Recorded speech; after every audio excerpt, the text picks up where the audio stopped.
Subject study YouTube channel. आज का जो हमारा रिवीजन टॉपिक है इनसाइड क्लियरेंस, आउटसाइड क्लियरेंस और एरिया रेशियो। काफी इंपोर्टेंट टॉपिक है, इससे हमेशा क्वेश्चन आते हैं। आज देख लेते हैं। यहाँ से देख रहे हैं कि यह हमारा सैंपलर है। इस सैंपलर के थ्रू हम क्या करते हैं, सॉइल सैंपल फाइंड करते हैं। यहाँ पे देख रहे हैं यह D1 है, इसे हम बोलते हैं कटिंग एज, इसे बोलते हैं कटिंग एज बोलते हैं। और यहाँ पे देख रहे हैं यह जो इसे D1 बोलते हैं, इसे D2 बोलते हैं। यह हमारा D3 है या D4 है। तो बेसिकली D1 क्या होता है, यहाँ पे लिख लेते हैं। D1 जो होता है inner dia of cutting edge बोलते हैं, या कटिंग एज इसे बोलते हैं। तो यह क्या हो गया, inner dia of cutting edge, inner dia of cutting edge बोलते हैं। D2 इक्वल टू क्या है हमारा, outer dia of cutting edge बोलते हैं, outer dia of cutting edge. D3 हमारा क्या हो गया, यहाँ पे यह सिंपलर ट्यूब है, या हम इसे ट्यूब बोलते हैं। इसे कटिंग एज तो इसे सिंपलर ट्यूब बोलते हैं, सिंपलर ट्यूब या सिंपलिंग ट्यूब बोल सकते हैं, सिंपलर ट्यूब। तो D3 क्या हो गया हमारा, इनर डाया ऑफ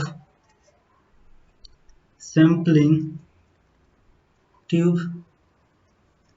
और D4 क्या हो गया हमारा, आउटर डाया ऑफ सैंपलिंग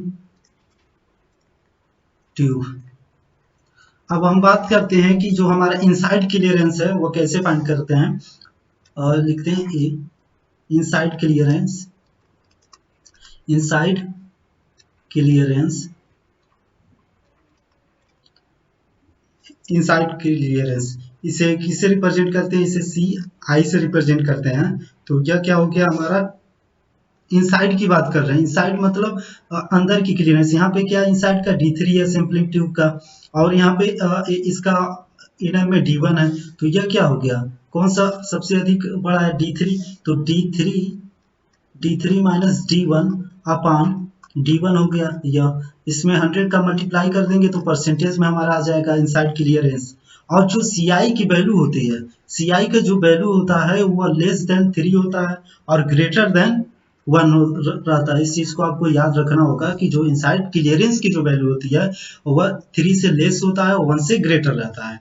अब बात करते हैं outside clearance, outside clearance, outside clearance.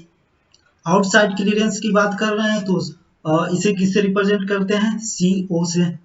Outside मतलब यह सिंपलिंग ट्यूब है, इसका D4 आउटर डायमीटर, इसका जो कटिंग एज का है, कटिंग एज का आउटर डायमीटर क्या है, D2।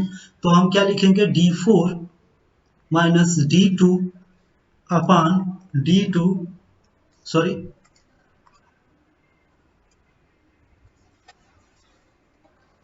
अब यहाँ पे देख रहे हैं कि D2 हमारा क्या है, कटिंग एज का आउटर डायमीटर, D4 क्या है, सैंपलिंग ट्यूब का आउटर डायमीटर। इन दोनों D4 और D2 में सबसे बड़ा डायमीटर किसका है, D2।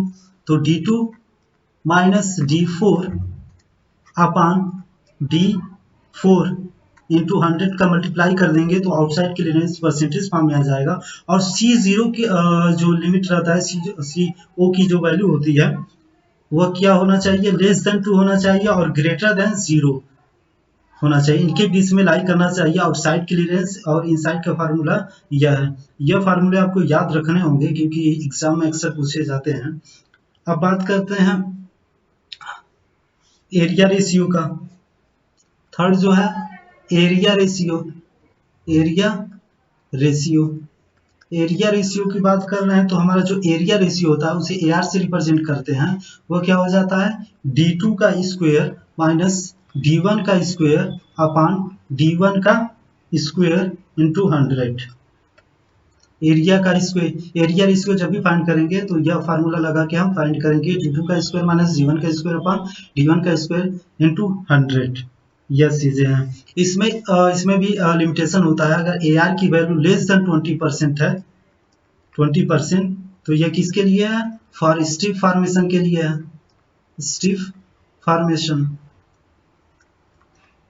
और जब ए आर की वैल्यू लेस देन 10% है तो यह किसके लिए है? For soft soil, for soft soft clays के लिए है, सॉफ्ट क्लेस के लिए यह एरिया रेशियो है। बेसिकली जो एरिया रेशियो होता है, जो एरिया रेशियो है वह जितना कम होगा, एरिया रेशियो जितना कम होगा, डिस्टर्बेंस ऑफ सॉइल बोल सकते हैं उतना ही कम होगा। जितना एरिया रेशियो कम होता रहेगा उतना ही जो डिस्टर्बेंस रहेगा सॉइल का, सैंपल का, उतना ही कम होगा। तो minimise the disturbance of soil, यह चीज minimise the disturbance of soil. अब हम बात करते हैं कटिंग एज, कटिंग एज। जो कटिंग एज है यहाँ पे देख रहे हैं, यह कटिंग एज, इस कटिंग एज का डायमीटर एंगल कितना होना चाहिए? तो कटिंग एज का एंगल विथिन 20 डिग्री होना चाहिए। कटिंग एज जिसे हम बोलते हैं कटिंग एज एंगल, जो कटिंग एज एंगल है वह कितना होना चाहिए? विथिन 20 डिग्री होना चाहिए। अब हम बात करते हैं कि maximum thickness of cutting as कितना होगा। Maximum thickness of cutting as, maximum thickness of cutting as कितना होना चाहिए? तो उसके लिए जो फार्मूला है equal to d2 minus d1 upon 2। यहाँ से d2 माइनस d1 अपॉन 2 कर देंगे तो maximum thickness of cutting as पता चल जाएगा। इससे